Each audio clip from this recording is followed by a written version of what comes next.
those who might be aiding or abetting or helping Senator Bato evade the law, there are consequences. Alam natin na sa panuntunan ng rule of law may pananagutan. Kung nagtago, hindi lamang po sa mata ng batas ng Pilipinas, pati rin po sa batas ng ICC. Secretary, a word of warning po, baka po may gusto kayong sabihin to those who might help him evade justice or escape from it. Yes, this is precisely the call. No? We're pursuing this so that the ends of justice may be achieved. Tandaan natin, no? May biktima to. And their search for justice started in 2017. Daan-daang mga kabataan. Mga toddlers, di ba? You give a full account of all this, yung mga namatay na Pilipino. Yung mga kababayan natin na naghahanap ng katarungan. Ngayon, patay na sila eh. Hindi na sila pwedeng kumuha ng abogado. Hindi na sila pwedeng kumuha ng TRO. Tingnan natin. Let's paghahanap na obligasyon ng gobyerno. Ang obligasyon ng gobyerno, alalayan, tulungan, para yung sinasaliksik nila at hinahanap na katarungan makamit. At ito po, ang pag-aaresto kay Senator Bato ay bahagi nito. Pero sa kabila po na siya ay maaresto, meron pa rin po siyang karapatan. At kinikilala natin yung mga karapatan niya. At ito po ay kikilalanin din ng ICC. Batid po natin ito. Kaya po sa ating lahat, no? Ang sa akin din pong pakiusap, those who might be aiding or abetting or helping Senator Bato evade the law, there are consequences. Alam natin na sa panuntunan ng rule of law may pananagutan. Kung nagtago, hindi lamang po sa mata ng batas ng Pilipinas, pati rin po sa batas ng ICC. Kasi dahil siya isang validly issued arrest warrant, di ba, ng ICC, meron din po mga panuntunan. Hindi ho ako law expert ng ICC. Hindi na nakwenta yan. Pero may mga panuntunan din po. Na pag meron kang ginawa para masawata ang maayos at matiwasay na pagsisilbi ng isang arrest warrant, may pananagutan ka rin. Diba? Kaya nananawagan po tayo. We need a closure on this one. Sir, Sec Vida mentioned earlier na may consequences po yung mga tutulong kay Senator Bato.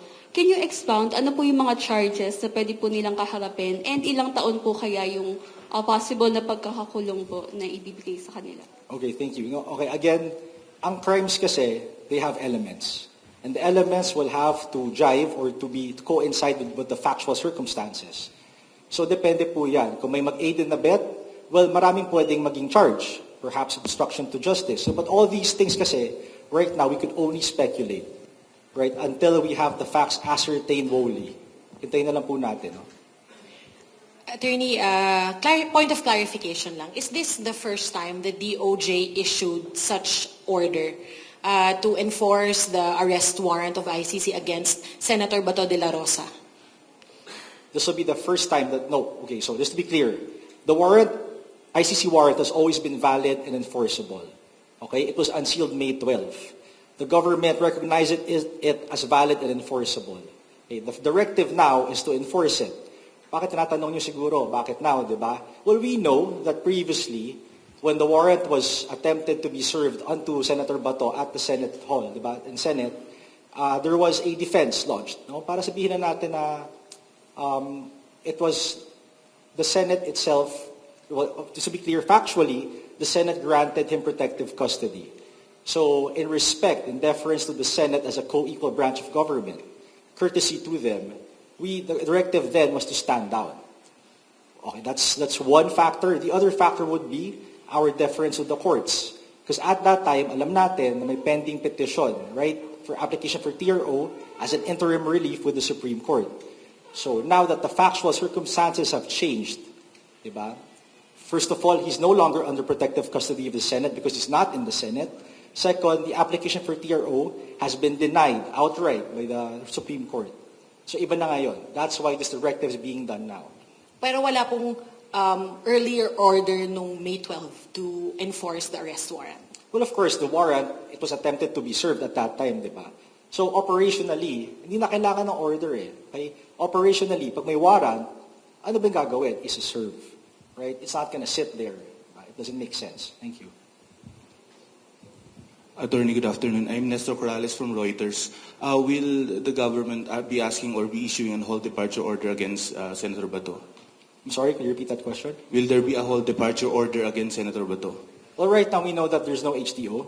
Okay? As to where will there be, that's not for the Department of Justice to decide on. We know an HDO is issued by a competent court, diba? Court of competent jurisdiction. So until na korte po magsabi na may HDO, the Department of Justice can only work within the executive branch. Ang alam po natin is that there's an existing ILBO, Immigration Lookout Bulletin Order. Okay? That's separate from that's different from an HDO. Any more questions?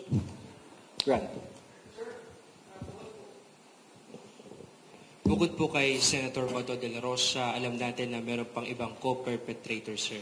As of now, May 21, meron na po bang information or pinapadala sa atin na iba pang warrant from ICC? Alam po natin, the only confirmed warrant is the one against Senator Bato de la Rosa. Okay, as to what other warrant may be there, may be issued by the ICC, well, of course, we're not privy to that. That's entirely up to the court. Up until such time na nag-declare po ang ICC mismo, diba, or us after the ICC has delivered any such warrant, then we can only confirm Senator Bato de la Rosa's own warrant. And sir, if ever na maglabas man ng iba pang warrant ang ICC sa co-perpetrators, same din po ba na kikilalanin natin at i-enforce po ng DOJ? We'll cross that bridge when we get there, syempre. Diba? Alam lang po natin is that the Philippine government was a party to the Rome Statute. Diba? So, as to the details, the nuances, tingnan po natin pag dumating, if and when. Prosec, good afternoon again. I'm sorry. What would be the legal framework that would be followed by the Department of Justice? Would we seek advice from the OSG? So, especially on whether to, bring him to a local competent court or not. What would be the legal framework, if ever? Well, again, the answer is the same. We'll cross that bridge when we get there. As to what legal framework, of course, the legal framework that operates within the Philippines, and we know that's not just our laws. Okay, we also understand that we were a party again to the Rome Statute. So, we're also a party. We were not only a party to that, we're also a party to many different treaties. So it's not just when we say framework, legal framework. It's the whole operation of all our laws. Yes, sir. Yes, sir. Benedict Samson po from UNTV. So, Attorney, ginigit ng kampo ni Senator Bato na hindi daw dumaan sa proper channel itong ICC warrant of arrest. Totoo po ba ito? Paano yung coordination? As to the claim na di dumaan sa proper channel, that begs the question, ano ba yung tingin niya, yung proper channel, and ano ba tingin niya nangyari? Diba? The government, the DOJ, stands by its position that there was coordination among different branches.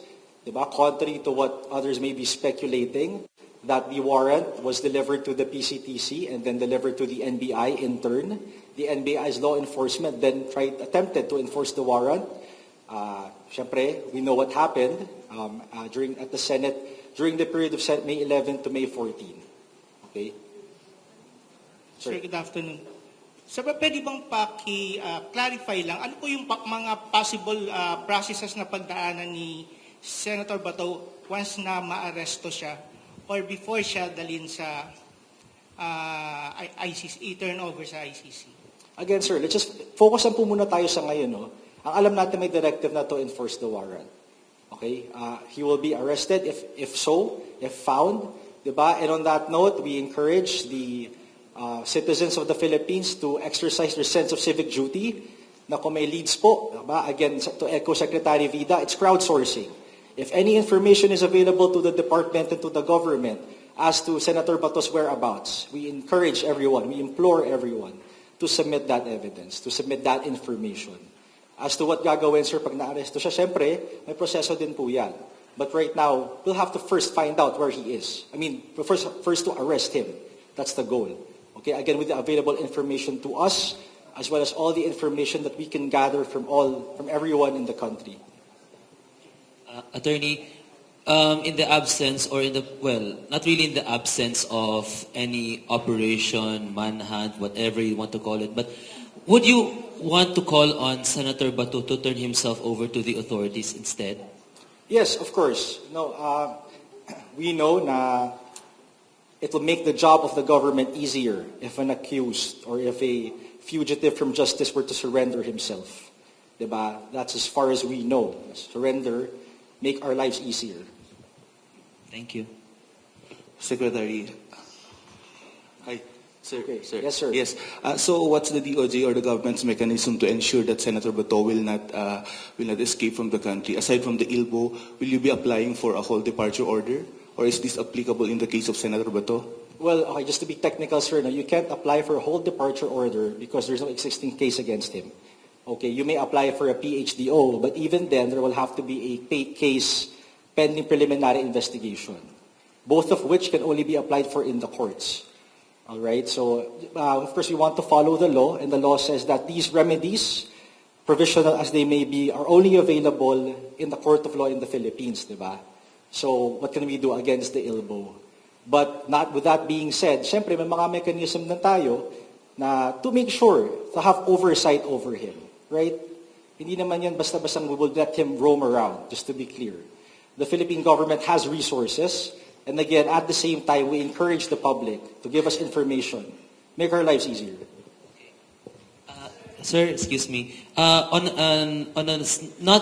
a related topic po, sir, about dun sa naging investigation, sir, sinabi po ni Senator Alan Peter Cayetano that he castigated the DOJ for acting as if parang naging villain na siya in conducting an investigation dun sa naging incident. Can you provide a comment on that and assure the public, assure the Senate that it will become transparent? As to his statements, you mean? Yes po, sir. Okay, no, for this kasi, this goes into whatever facts may be discovered or ascertained by the panel, no? So, we would rather not comment on that. The Department of Justice convened for this fact-finding panel for the precise reason of investigating what really transpired during the period of May 11 to May 14. So, we'll let them do their own job. Okay, so we'd rather not preempt any findings. We'd rather not preclude them from what they may say on their own competence. Okay? So yun lang po muna. Sir, last question, please. What's the position of the government or reaction from the government dun po sa apela ni Senator De La Rosa na sana huwag siya isuko ni Pangulong Marcos sa ICC at protektahan siya bilang Pilipino po? Alam niyo po, okay, the Philippines is a sovereign state. Right? That is the reason why it was able to enter into treaties in the first place. That is the reason why it chooses to uphold the obligations it had in that treaty, okay, in the Rome Statute. We were a member of the ICC being an internationally recognized court, not a foreign court, just to be clear, internationally recognized court. So lahat po ng ginagawa natin ngayon is in the exercise of our absolute sovereignty, not the other way around, just to be clear. Okay, thank you. Sige, one last. Sir, kung hindi pwede mag-apply ng HDO dahil sabi nyo walang existing case, as you said earlier, possible ba na mag-apply ang government ng Interpol Red Notice for him? Pwede ba yun? As far as I know, there is an application for an Interpol Red Notice. Of course, I mean, that is a remedy available to us, syempre. Diba? There is one. Okay. Sir, to clarify, ito na talaga. So, ang HDO applicable lang sa cases dito? Applicable lang sa cases dito kasi korte lang ng Pilipinas ang po pwede mag-issue nun. Okay. Yun lang naman yung naging issue kasi, of course, the HDO cannot be enforced anywhere else. Okay? As opposed to an ICC warrant na international warrant. Thank you for